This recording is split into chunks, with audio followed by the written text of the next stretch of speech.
दुनिया में इजराइल का नाम जब जब लिया जाता है उसके साथ एक नाम हमेशा नत्थी होकर आता है, इजराइल की खुफिया एजेंसी मोसाद। मोसाद के कारनामे लेजेंडरी हैं। इसे दुनिया की सबसे खतरनाक और ताकतवर खुफिया एजेंसी माना जाता है। दावा किया जाता है कि मोसाद के पास जासूसी की ऐसी उन्नत तकनीकें हैं जो खुफिया बात उनसे छिपी ही नहीं रह सकती। इसके अलावा इजराइल की सुरक्षा फोर्सेस, जिन्हें इजराइल डिफेंस फोर्सेस के नाम से जाना जाता है, वो भी काफी ताकतवर है। इजरायली सुरक्षा उपक्रम के पास दुनिया की सबसे उन्नत हथियार हैं। इसलिए हमास द्वारा इजराइल पर हमले के बीच जो सबसे बड़ा सवाल उठ रहा है वो ये कि इजराइल को इस हमले की भनक कैसे नहीं लगी, ये इंटेलिजेंस फेलियर कैसे हुआ, क्या रही इसकी वजह। आइए जानते हैं। नक्शे पर नजर डालेंगे तो आपको इजराइल और गाजा पट्टी का बॉर्डर दिखाई देगा। हमास का हमला इसी गाजा पट्टी से शुरू हुआ।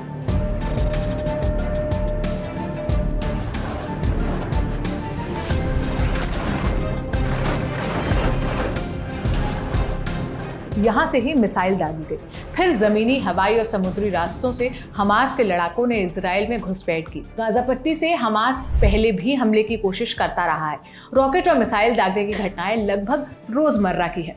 इनसे बचने के लिए इजराइल ने आयरन डोम नाम का एक रक्षा कवच बना रखा है जो मिसाइल हमलों को इजराइल में घुसने से रोक देता है। इसके अलावा गाजा पट्टी पर इजराइल ने तारबाड़ की हुई है, जिसकी सुरक्षा में लगातार पेट्रोलिंग होती है। यहाँ सेंसर और कैमरे लगे हुए हैं ताकि किसी भी तरह की घुसपैठ पर नजर रखी जा सके। रिपोर्ट्स के मुताबिक हमास के लड़ाके इसी तारबाड़ को तोड़कर इजराइल में दाखिल हुए।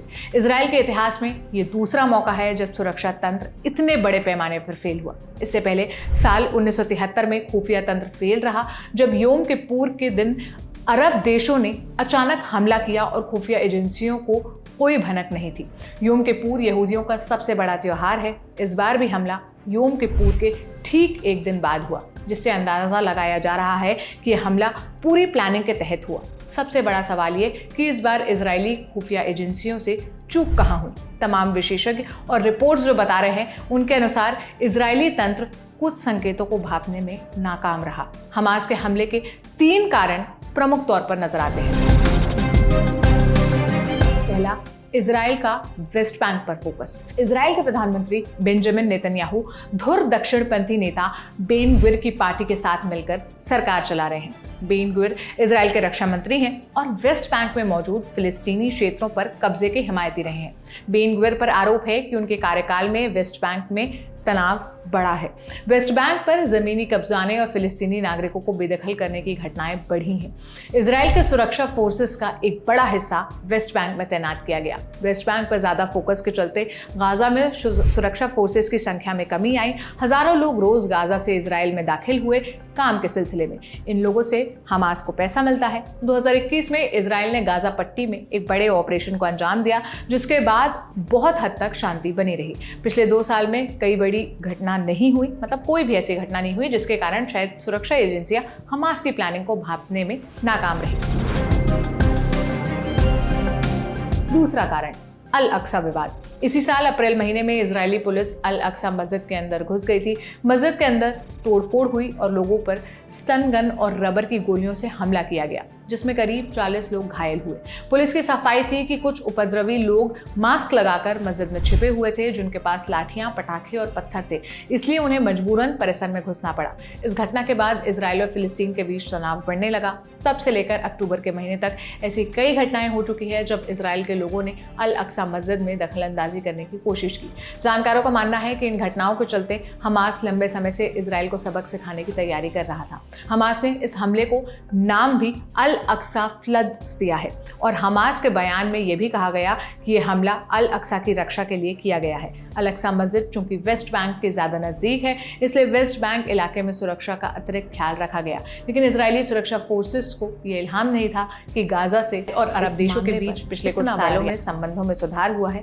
अमेरिकी पहल पर पहले अब्राहम अकॉर्ड साइन हुए, जिसके चलते बहरीन, मोरक्को और यूएई ने इजराइल को मान्यता दी।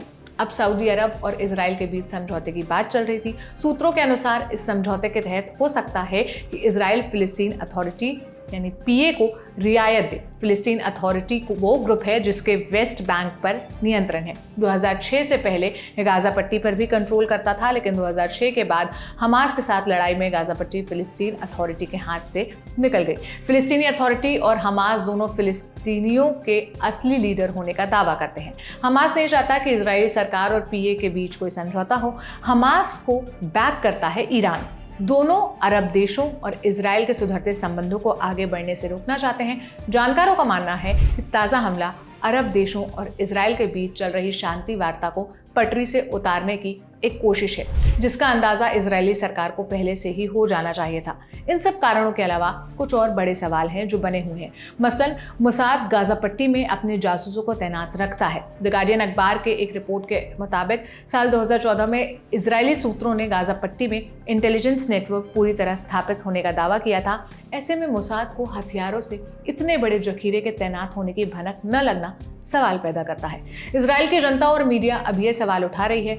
फिलहाल फौरी तौर पर विपक्ष भी सरकार के साथ आकर खड़ा हो गया है, लेकिन आने वाले वक्त में इस इंटेलिजेंस फेलियर पर एक गहन जांच होगी, जिसके बाद शायद पूरी कहानी साफ हो पाए। फिलहाल ये खबर यहीं तक, जो मेरे साथी कमल ने लिखी थी। इजराइल पर आ रही लेटेस्ट अपडेट्स के लिए आप ललन टॉप देखते रहिए, क्योंकि हम पल पर आ रही खबरों को